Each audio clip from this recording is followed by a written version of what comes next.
നമസ്കാരം. 2 വർഷത്തിന് മുൻപുള്ള ഒരു ജനുവരി 10 പൈനാവ് എഞ്ചിനീയറിംഗ് കോളേജിലെ കമ്പ്യൂട്ടർ സയൻസ് വിദ്യാർത്ഥിയായി ധീരജ് എന്ന ചെറുപ്പക്കാരൻ SFI നേതാവ് അവിടെയുണ്ടായിരുന്നു. അവിടെ ചില സംഘർഷങ്ങൾ നടക്കുന്നു. ആ സംഘർഷത്തിനിടയിൽ 2 പേർ ഇതിനു മുൻപ് തന്നെ കോടതിയിൽ നിന്നും 2 വീലറിൽ ബൈക്കിൽ പൊയ്ക്കൊണ്ടിരിക്കുകയാണ്. മറ്റൊരു കേസുമായി ബന്ധപ്പെട്ട് അവരുടെ ഫോണിലേക്ക് ഒരു കോൾ വരുന്നു. അവിടെ സംഘർഷം നടക്കുന്നു എന്നുള്ള വിവരം അവരോട് പറയുന്നു. ഒരാൾക്ക് കുത്തേറ്റു. വലിയ ഞെട്ടലുണ്ടാക്കുന്ന ഒരു വാർത്തയാണ്. ആ കൂട്ടത്തിലുണ്ടായിരുന്ന ഒരാൾ സെബിൻ എബ്രഹാം എന്ന് പറയുന്ന ചെറുപ്പക്കാരൻ. അദ്ദേഹം യൂത്ത് കോൺഗ്രസിൻ്റെ ഉടുമ്പൻചോല മണ്ഡലം പ്രസിഡന്റായിരുന്നു. അദ്ദേഹം ഇത് കേട്ട് ആകെ ഞെട്ടിപ്പോകുന്നു. നമ്മൾ പെടുമോ എന്നുള്ള ഒരു ചോദ്യം തങ്ങളുടെ ഉള്ളിലേക്ക് വന്ന് പതിക്കുകയാണ്. ആ ഒരു സാഹചര്യത്തിലാണ് ധീരജ് എന്ന് പറയുന്ന ചെറുപ്പക്കാരൻ്റെ അല്ലെങ്കിൽ ആ വിദ്യാർത്ഥിയുടെ SFI നേതാവിൻ്റെ മരണം ആളുകളിലേക്ക് എത്തുന്നത്. ഒടുവിൽ പരമപുച്ഛമായിരുന്നു കോൺഗ്രസ്സുകാർക്ക് ആ യുവാവിനോട്. അവിടെയുണ്ടായിരുന്ന കുറ്റവാളികളെല്ലാം സംരക്ഷിക്കപ്പെടുന്ന തരത്തിലേക്ക് കാര്യങ്ങളെത്തി. ധീരജ് കൊലപാതക കേസിലെ പ്രതി പുറത്തേക്കിറങ്ങിയപ്പോൾ അവനെ മാലയിട്ട് സ്വീകരിക്കാൻ ഇവിടെ കോൺഗ്രസിൻ്റെ നേതാക്കൾ ഉണ്ടായിരുന്നു. അതാണ് യാഥാർത്ഥ്യം. എന്നാൽ ഇപ്പോൾ എന്തായി കേസിൻ്റെ അവസ്ഥ? 8 പേരാണ് പ്രതികൾ ഉണ്ടായിരുന്നത്. ഗൂഢാലോചനയും വധവും കൊലക്കേസ് ഉൾപ്പെടെയുള്ള, അതോടൊപ്പം തന്നെ പട്ടികജാതി വർഗക്ഷേമ വകുപ്പുമായി ബന്ധപ്പെട്ട ആ നിയമം കൂടി ഉൾപ്പെടുത്തിക്കൊണ്ട് ധീരജിൻ്റെ കൊലപാതകത്തിൽ ഉൾപ്പെടുത്തിയിട്ടുണ്ട്. ആ നിയമപ്രകാരമുള്ള കേസ് നിലനിൽക്കുന്നുണ്ട്. എന്നാൽ എന്തുപയോഗിച്ചാണ് കുത്തിയത്? ആ കത്തി എവിടെയാണ്? ഇപ്പോഴും പോലീസ് ഇരുട്ടിൽ തപ്പുകയാണ് ആ കത്തി കണ്ടെത്താൻ വേണ്ടി. ആ കത്തിയാണ് യഥാർത്ഥത്തിൽ ആയുധം.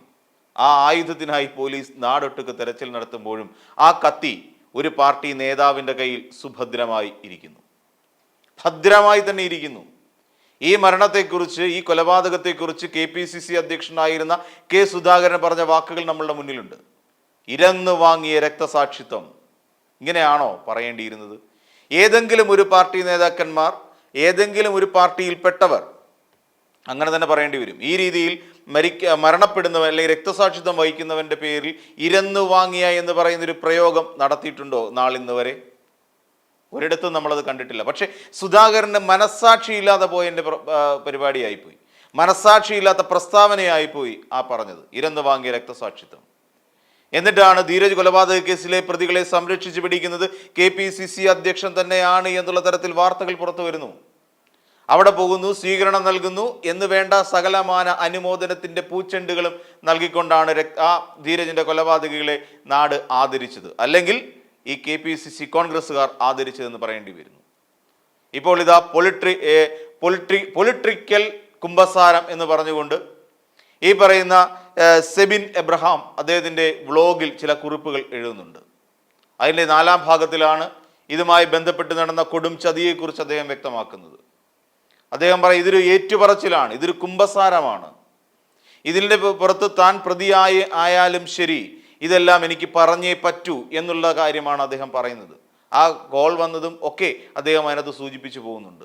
ഇത്ര മണിക്ക് കോൾ വരുന്നു, ആ കോളിൽ എന്തൊക്കെയാണ് സംസാരിച്ചത്, വളരെ ചെറുതായി മാത്രം കാര്യങ്ങൾ പറഞ്ഞു കൊടുക്കുന്നു. അതിനുശേഷം ഓരോ നേതാക്കന്മാരും അനുഭവിച്ച മാനസികമായ പ്രശ്നത്തെക്കുറിച്ച്, ഒരിക്കൽ പോലും അവിടെ ഒരു അടി ഉണ്ടാകുമെന്ന് മാത്രമേ പ്രതീക്ഷിച്ചുള്ളൂ.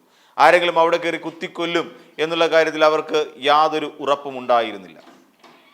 അങ്ങനെ ധീരജ് എന്ന് പറയുന്ന ചെറുപ്പക്കാരനുള്ള വിദ്യാർത്ഥി കൊല ചെയ്യപ്പെടുന്നു. എന്നാൽ ഇപ്പോൾ സെബിൻ്റെ പൊളിട്രിക്കൽ കുമ്പസാരം എന്ന് പറയുന്ന ആ ഒരു എഴുത്തിൽ, അല്ലാന്നുണ്ടെങ്കിൽ ആ ഒരു വിവരണത്തിൽ അദ്ദേഹം പറയുന്നുണ്ട്, കൃത്യമായി പറയുന്ന ഒരു കാര്യമാണ്. ഡീൻ കുര്യാക്കോസ് MP ഒരു പേഴ്സണൽ സ്റ്റാഫ് അംഗം കൂടിയായിരുന്നു ഈ സെബിൻ എന്ന് പറയുന്ന ചെറുപ്പക്കാരൻ എന്ന് നമ്മൾ ആലോചിക്കണം. അതായത് DCC ജനറൽ സെക്രട്ടറി ആയ അഡ്വക്കേറ്റ് B. സെൽവരാജിനോടൊപ്പം കാറിൽ സഞ്ചരിക്കുന്ന സമയത്താണ് ഈ കത്തി എടുത്ത് കാട്ടുന്നത്. ഏത് കത്തിയാണെന്ന് മനസ്സിലായല്ലോ? ധീരജിനെ കൊലപ്പെടുത്താൻ ഉപയോഗിച്ച, പോലീസ് ഇപ്പോഴും തിരഞ്ഞുകൊണ്ടിരിക്കുന്ന ആ കത്തി എടുത്ത് സെബിനെ കാണിക്കുന്നു. വേറൊരു കേസുമായി ബന്ധപ്പെട്ട് കോടതിയിൽ നിന്ന് പോകും വഴിയാണ് ഈ കത്തി കാണിക്കുന്നത്. എന്നിട്ട് ചോദിക്കുന്നു, ഈ കത്തി ഇതിനു മുൻപ് നീ കണ്ടിട്ടുണ്ടോ? എന്തെങ്കിലും പരിചയം ഈ കത്തിയിൽ തോന്നുന്നുണ്ടോ എന്ന് ചോദിക്കുന്നു. ആകെ എന്ത് പറയണമെന്നറിയാൻ വയ്യാതിരിക്കുന്ന ഈ സെബിനോട് പിന്നീട് പറയുകയാണ്, ഇതാണ് നമ്മൾ ധീരജിനെ കൊല്ലാൻ വേണ്ടി ഉപയോഗിച്ച കത്തി. ഇപ്പോഴും 2 പേരുടെ കയ്യിലിരിക്കുകയാണ്. ഒന്ന് ആലോചിച്ച് നോക്കൂ, എത്ര ദാരുണമാണ്. അല്ലെങ്കിൽ ഈ പറയുന്ന കോൺഗ്രസ് പാർട്ടി പ്രതികളെ സംരക്ഷിക്കുന്നതിന് ഇതിനേക്കാൾ വലിയ മറ്റൊരു ഉദാഹരണം നമുക്ക് ചൂണ്ടിക്കാണിക്കാൻ കഴിയുമോ? ഒരിക്കലും ഇല്ല തന്നെ. ഒരിക്കലും ചൂണ്ടിക്കാണിക്കാൻ കഴിയില്ല.